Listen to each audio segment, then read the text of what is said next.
জীবিকার তাগিদে অনেক ক্ষুদ্র ব্যবসায়ী রাস্তা ও ফুটপাতে বিভিন্ন পণ্য বিক্রি করেন। শহরকে যানজট ও দখল মুক্ত করার জন্য অভিযানের সময় অনেক ক্ষেত্রে তাদের পণ্য জোরপূর্বক জব্দ করা হয়, ফলে তারা ও তাদের পরিবার চরম আর্থিক সংকটে পড়েন। শরীয়তের দৃষ্টিতে রাস্তা ও ফুটপাতে দখলের অপরাধে ক্ষুদ্র ব্যবসায়ীদের পণ্য এভাবে জব্দ করে নেওয়া কতটা বৈধ?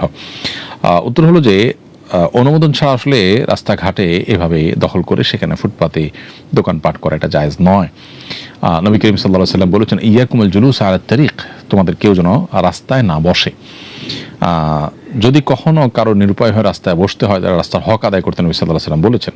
এখন রাস্তায় বসার কারণে যদি মানুষের চলাচলে ব্যাঘাত হয় তো সেটা অবশ্যই নিষিদ্ধ। এক্ষেত্রে সংশ্লিষ্ট কর্তৃপক্ষ যদি মানুষের চলাচলে ব্যাঘাত না হয় সেভাবে প্ল্যান প্রোগ্রাম করে বসার কোনো রাস্তা করেন ভিন্ন কথা, আর না হলে অনুমোদন ছাড়া এভাবে বসাটা শরিয়ার দৃষ্টিকোণ থেকেই অনুচিত, কারণ এটা মানুষের ক্ষতির কারণ, মানুষের কষ্টের কারণ। আপনি উপার্জন করবেন, হালাল উপার্জন আপনার ফ্যামিলির জন্য, সেটা ইসলাম অ্যাপ্রিসিয়েট করে, কিন্তু সেটা করতে গিয়ে আপনি কারোর হক নষ্ট করতে পারেন না। ঠিক একইভাবে ফুটপাত দখল করে এভাবে রাস্তাঘাটে দোকান পাট ইত্যাদি করা ঠিক নয়। আমাদের দেশে অসাধু মানুষজন হয়তো চাঁদা নিয়ে, নানা সুবিধা নিয়ে এ ধরনের জায়গা দোকানপাট করার সুযোগ করে দেয়। যারা দোকানগুলো করেন তারাও জানেন যারা এই সুযোগ করে দিচ্ছেন তারা নিজেরাও অন্যায় করছেন, তারা ঘুষ নিচ্ছেন এবং চাঁদা নিচ্ছেন। ফলে আপনি একটি হালাল উপার্জনের জন্য অনেকগুলো গুনাহে আপনি লিপ্ত হচ্ছেন, মানুষের অধিকার নষ্ট করছেন, অপরদিকে ঘুষ দিচ্ছেন, অন্যায় সমাজে এস্টাবলিশ করতে সহযোগিতা করছেন। এর বিপরীতে আপনার অনেক হালাল উপার্জনের পথ খোলা আছে, হয়তো 2 টাকা কম উপার্জন হবে। সেজন্য সেদিকে আমাদের যাওয়ার চেষ্টা করা উচিত।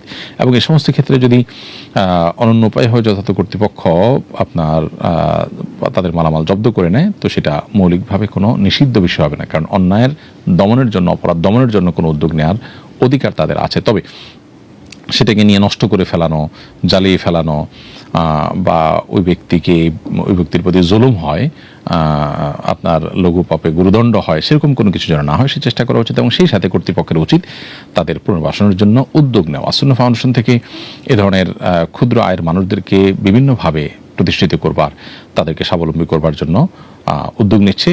সরকারিভাবে আরও বিভিন্ন প্রতিষ্ঠান থেকে এই ধরনের উদ্যোগ যদি নেওয়া হয়, আমার বিশ্বাস ফুটপাতের এই সমস্যাগুলো অনেকখানি দূর হয়ে যাবে। এরপরে প্রশ্ন হলো, আমার উপর হজ ফরজ হয়েছে, স্বামীকে জানালে তিনি আমাকে নিয়ে যেতে চাচ্ছেন না, পরে আমি আমার একজন মাহরামকে নিয়ে হজে যাওয়ার প্রস্তুতি নিয়েছি কিন্তু তিনি বাধা দিচ্ছেন। এই অবস্থায় আমার করণীয় কি? স্বামীর কথা অমান্য করে কি আমি হজে যেতে পারবো? উত্তর হলো হ্যাঁ, স্বামীর অনুমতি ছাড়াও এক্ষেত্রে আপনি হজে যেতে পারবেন। কারণ হজ যখন কারোর পর ফরজ হয়ে যায় তখন স্বামী ফরজ কাজ থেকে বাধা দেওয়ার অধিকার রাখেন না। স্বামীর কথা আপনি স্ত্রী হিসাবে মানতে বাধ্য, কিন্তু যতক্ষণ পর্যন্ত তিনি আপনাকে কোনো ফরজ আদায় করতে বাধা না দেন। কোনো স্বামী যদি কাউকে নামাজ পড়তে বাধা দেন, সে বাধা যেমন শোনা জরুরি না, ঠিক একইভাবে হজ করতে বাধা দিলে সেটাও শোনা জরুরি না। তবে যদি স্বামী বলেন যে বছর না পরের বছর যাও, এমনি না অমনি যাও, তাহলে সেক্ষেত্রে যথাসম্ভব তার কথাকে শোনা দরকার। অনেক সময় দেখা যায় স্বামীর বছর অসুবিধা, পরের বছর তিনি যেতে পারবেন, তো বিশেষ কোনো অসুবিধা না থাকলে সেটি আমলে নেওয়া যেতে পারে।